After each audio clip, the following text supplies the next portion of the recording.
पश्चिम आशियाई संकटाच्या पार्श्वभूमीवर पंतप्रधान नरेंद्र मोदी यांनी देशवासियांना काटकसर करण्याचं आवाहन केलं आहे। त्यानंतर महाराष्ट्रातही मुख्यमंत्री देवेंद्र फडणवीस यांनी काटकसरीचं धोरण स्वीकारण्याचा निर्णय घेतलाय। त्यानुसार राज्यात मंत्री व अधिकाऱ्यांच्या दौऱ्यावर निर्बंध आणताना सरकारनं आता मोटरबाईक, चारचाकी वाहनांच्या मनमानी वापरावरही लगाम लावलाय। शिवाय सरकारी कार्यालयात सल्लागार नेमण्यासही निर्बंध आणण्यात आले आहेत आणि याच पार्श्वभूमीवरती आता मुख्यमंत्री देवेंद्र फडणवीस यांनी स्वतःपासूनच या सगळ्याची सुरुवात केली आहे। मुख्यमंत्री देवेंद्र फडणवीस यांनी स्वतःच आज चक्क बाईकनं विधान भवनापर्यंत प्रवास केला आहे। मुख्यमंत्र्यांच्या सूचनेनंतर राज्याचे मुख्य सचिव राजेश अग्रवाल यांनी याबाबत आता एक नियमावली जाहीर केली असून त्याची अंमलबजावणी करण्याचे आदेश सरकारी कार्यालयांना देण्यात आले आहेत। त्यामुळे सरकारच्या या 19 कलमी उपाययोजना नेमक्या काय आहेत तेच या व्हिडिओच्या माध्यमातून आपण सविस्तर जाणून घेऊयात। नमस्कार, मी प्रेसिता आणि आपण पाहताय लोकसत्ता लाईव्ह। पंतप्रधान नरेंद्र मोदी यांच्या आवाहनाच्या अनुषंगाने महाराष्ट्र शासनाने विविध विभागांसाठी महत्त्वाच्या उपाययोजना जाहीर केल्या आहेत। त्यानुसार परकीय चलनांचं संवर्धन करण्यासाठी शासकीय अधिकाऱ्यांनी अभ्यास किंवा शासकीय कामाकरिता मंजूर असलेले परदेश दौरे रद्द करण्यात यावे व नवीन दौऱ्यांचं नियोजन करू नये असं या आदेशामध्ये म्हटले। त्याचबरोबर दैनंदिन वापराकरिता बाह्य स्रोताद्वारे घेण्यात येणाऱ्या वाहनांमध्ये इलेक्ट्रिक वाहनांना प्राधान्य देण्यात यावं।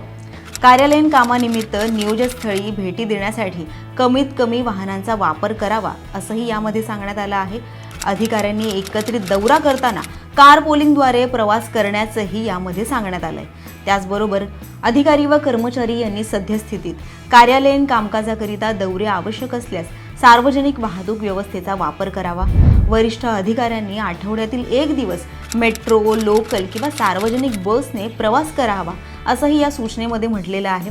त्याचबरोबर इलेक्ट्रिक वाहनांची चार्जिंग यंत्रणा सक्षम करणे व त्यासाठीचे लागणारे विजेचे दर कमी करण्याबाबत विचार करावा व चार्जिंग सेंटर्स उभारण्याकरिता प्रलंबित असलेल्या व नव्यानं प्राप्त होणाऱ्या प्रस्तावांना तातडीनं मान्यता द्यावी असंही यामध्ये म्हटले गेले। त्याचबरोबर मंत्रालयीन स्तरावरील, विभागीय स्तरावरील व जिल्हा स्तरावरील शासकीय बैठका, प्रशिक्षण, सेमिनार इत्यादी आयोजित करणे आवश्यक असल्यास व्हिडिओ कॉन्फरन्सिंग प्रणालीचा वापर करण्यात यावा। सर्व बैठका, प्रशिक्षण, चर्चासत्र इत्यादी ऑनलाईन पद्धतीने आयोजित केले जावे असंही आवाहन या निमित्तानं करण्यात आलं आहे। तर पोलीस विभागाने कोणत्याही प्रयोजनाकरिता दुचाकी फेऱ्या, वाहनांच्या मिरवणुका, वाहनांचा ताफा इत्यादीसाठी परवानगी देऊ नये असेही निर्देश देण्यात आले आहेत। माहिती व जनसंपर्क तसंच कार्यान्वयन यंत्रणेनं माफक प्रमाणात शासकीय जाहिराती प्रसारित कराव्यात आणि अनावश्यक खर्च टाळावा। त्याचबरोबर डेकोरेटिव्ह जे लाईट्स असतील त्यावरचाही खर्च टाळावा असं आवाहन करण्यात आलं आहे। त्याचाही कमीत वापर करावा। त्याचबरोबर फ्लेक्स, बॅनर यांचाही कमी वापर करावा व प्रकाशित होर्डिंगसाठी डीजी सेटचा वापर करण्यात येऊ नये। त्याचबरोबर कार्यालयीन कामाकरिता नैसर्गिक प्रकाशाचा वापर करून अनावश्यक विद्युत दिव्यांचा वापर टाळावा।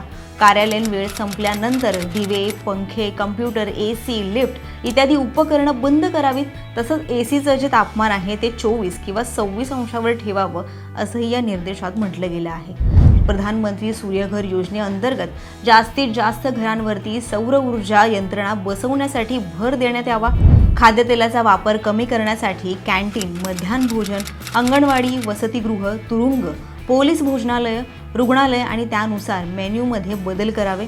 आशा कार्यकर्त्या, अंगणवाडी सेविका यांनी घरांना खाद्यतेलाचा वापर कमी करण्यासाठी समुपदेशन करावं।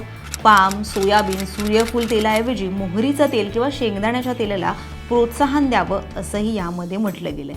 शिवाय मुंबई आणि इतर मोठ्या शहरांमधील रेस्टॉरंट, हॉटेल्स यांनी अनिवार्यपणे PNGचा वापर करण्यासाठी प्रवृत्त करावं। प्रधानमंत्री उज्ज्वला योजना प्रभावीपणे राबवण्यासाठी दुबार नोंद असलेले ग्राहक शोधून त्यांची नोंदणी रद्द करण्यात यावी।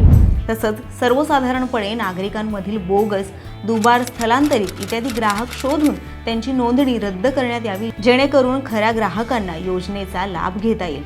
रासायनिक खतांचा वापर कमी करण्यासाठी नैसर्गिक, जैविक आणि सेंद्रिय शेतीला प्रोत्साहन देण्यासाठी खतांच्या योग्य वापरासाठी ॲग्रिस्टॅकवर नोंदणी करण्यासाठी, युरियाचा गैरशेती कामांसाठी होणारा गैरवापर रोखण्यासाठी, खतांचा वापर तर्कसंगत करण्यासाठी माती परीक्षण करून पीकनिहाय व प्रदेशनिहाय सूचना निर्गमित करण्यासाठी कृषी विभागाकडून मोहीम राबवण्यात यावी। यासह सर्व शासकीय विभागांना पुढील 6 महिन्यांसाठी सल्लागार यांची नेमणूक करण्याचं टाळावं. सर्व प्रशासकीय विभाग, विभागीय आयुक्त, जिल्हाधिकारी व महापालिका आयुक्त त्याचबरोबर शासकीय अधिकारी आणि कर्मचाऱ्यांनी या सगळ्या सूचनांचं पालन करावं असं या आदेशामध्ये म्हटलं गेलंय. दरम्यान पंतप्रधान नरेंद्र मोदी यांनी देशवासियांना आवाहन केल्यानंतर विविध स्तरातून आता संमिश्र प्रतिक्रिया उमटत आहेत. त्यामुळे सरकारनं आधी स्वतःपासूनच काटकसर करण्यास सुरुवात करावी असं जनसामान्यांच्या प्रतिक्रिया आहेत. त्यानुसार शासकीय कर्मचारी आणि अधिकाऱ्यांसाठी या सूचना असल्या तरी नागरिकांनीही त्या अंगीकाराव्यात यासाठी आता प्रोत्साहन दिलं जाणार आहे. त्यामुळे पुढील 6 महिने सरकारकडून ही जी काटकसर केली जाणार आहे त्याबाबत तुमचं मत नेमकं काय आहे, तुम्हाला काय वाटतं हे आम्हाला कमेंट बॉक्समध्ये नक्की कळवा. आणि असेच अधिक व्हिडिओ पाहण्यासाठी लोकसत्ताच्या यूट्यूब चॅनलला सबस्क्राईब करा आणि पाहत रहा लोकसत्ता लाईव्ह.